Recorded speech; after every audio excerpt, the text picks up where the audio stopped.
I have to understand what their belief systems are. But we look at everything from your DNA to your bloods to how much alcohol you're consuming to your exercise plans, how well are you sleeping. We track your sleep with you, all sorts. So it's a full holistic overview from you top to toe as a man, essentially, or as a person.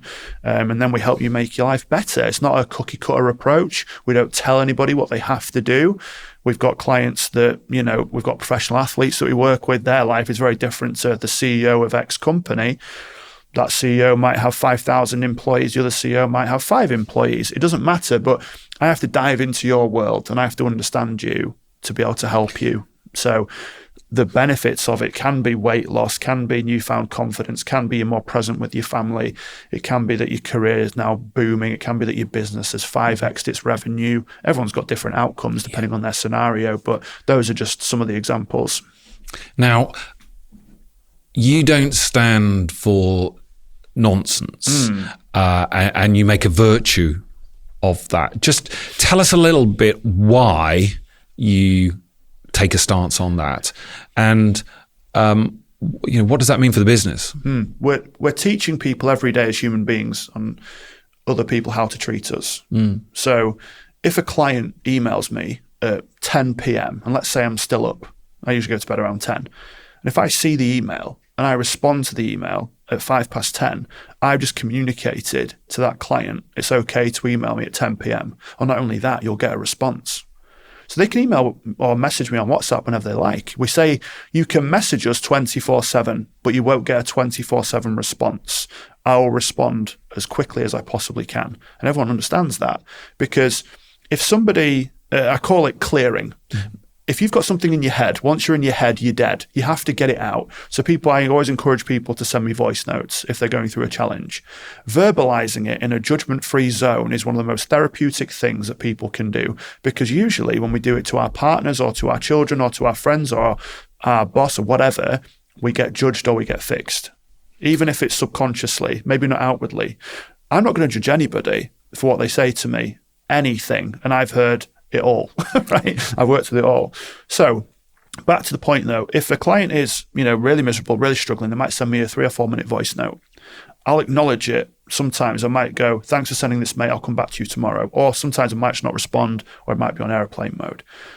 If a paying client spoke to me in a way that I didn't like, I will put in a firm boundary using crystal clear and effective communication.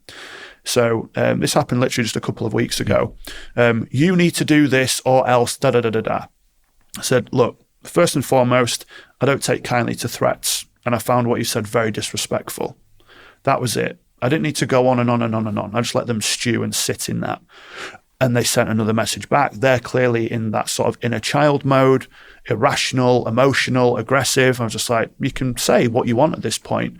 I'm taking it in. I'm putting in a boundary. I've let you know it's not acceptable. Yes, it followed with apologies and what have you. But I was like, I don't work with people that talk to me like that. So we are going to terminate the contract on this occasion. What? You can't do that? Stamping your feet and, pounding your fist. You can do that all you want. It's not going to change my state. You can't control how I respond. I can control how I respond. So you can shout at me, you can scream, you can do whatever. I'm just going to remain here where possible. Doesn't mean I become a pushover.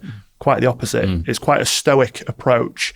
The best advice I ever received was act like a surgeon. And what that means is when you think of a surgeon, they are just here, always. They might be operating on a mother of 3. It might be a single mother of 3. And if I make one slip on this heart surgery, this mother might be dead, which now means that those children may have to go into care. Potentially, worst scenarios, right? That's reality for a lot of surgeons today across the world. So they have to be here. They have to be centered. They have to be neutral. If they have to deliver bad news and the person is trying to, oh, come on, please, just tell me I've got another 6 months to live. I'm so sorry. I can't tell you that. They're super compassionate. They're super empathetic, but they're not going to change. They're here. They are the mountain, and everyone else's emotions are the flagpole. I'm the mountain in my business, and I have to be, because if I'm not, who else is going to be? So I don't become aggressive and stamp my feet and pound my fist to make a point.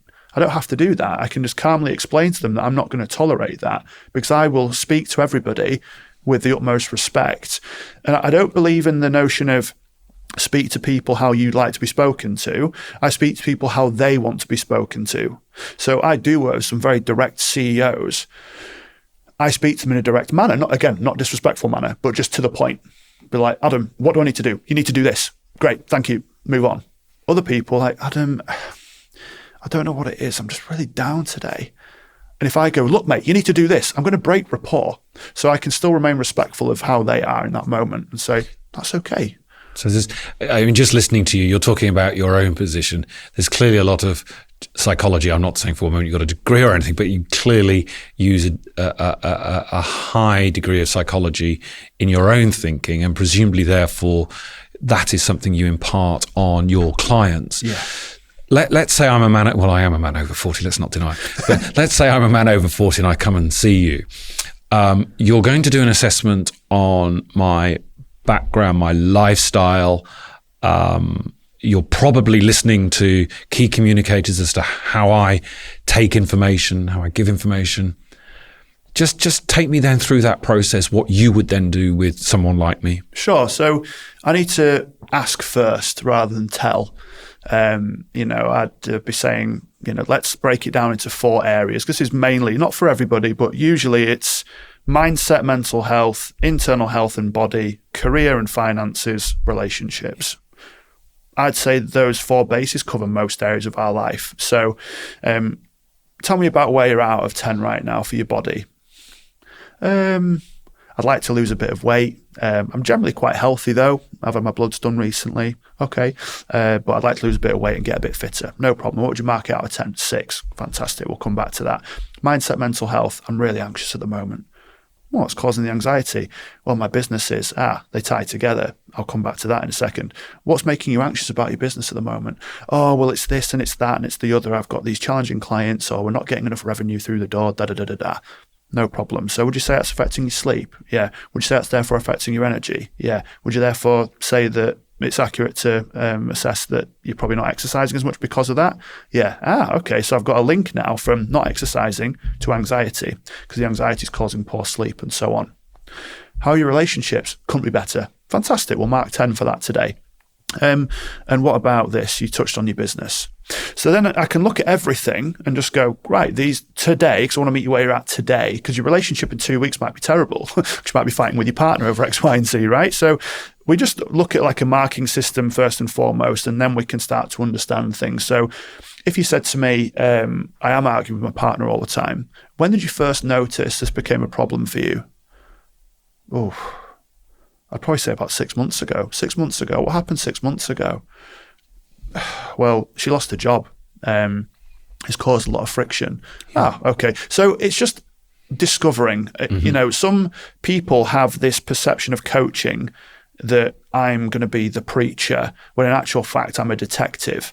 I have to keep asking another question and digging that little bit deeper. You can suspect and you can say, I'm wondering if that is linked to that. But I have to ask you. I have to understand your view of the world. And I suppose I have to articulate that so that I can hear it myself. Yeah. So if someone says to me, I just feel like rubbish all the time, what do you mean? Because your version of feeling rubbish might be different to mine. So I know what you mean intellectually, but I have to understand it, because when I do corporate work with people, I'll show them a picture of the New York skyline and I say, what do you see? Write down your answers. Some people just say New York. Some people say skyline. Some people say favorite holiday destination. Some people say yellow taxis. Some people say friends. That's what it reminds them of. So if everyone is viewing a picture that differently, we are definitely going to interpret communication styles and things that happen outside of our control externally, what the news says, what mum and dad says. Everyone's going to have a different view of things. So I have to understand what your views are to give you an accurate representation of what's actually happening. So yeah, it's just diving that one level deeper. I'm just so intrigued by that.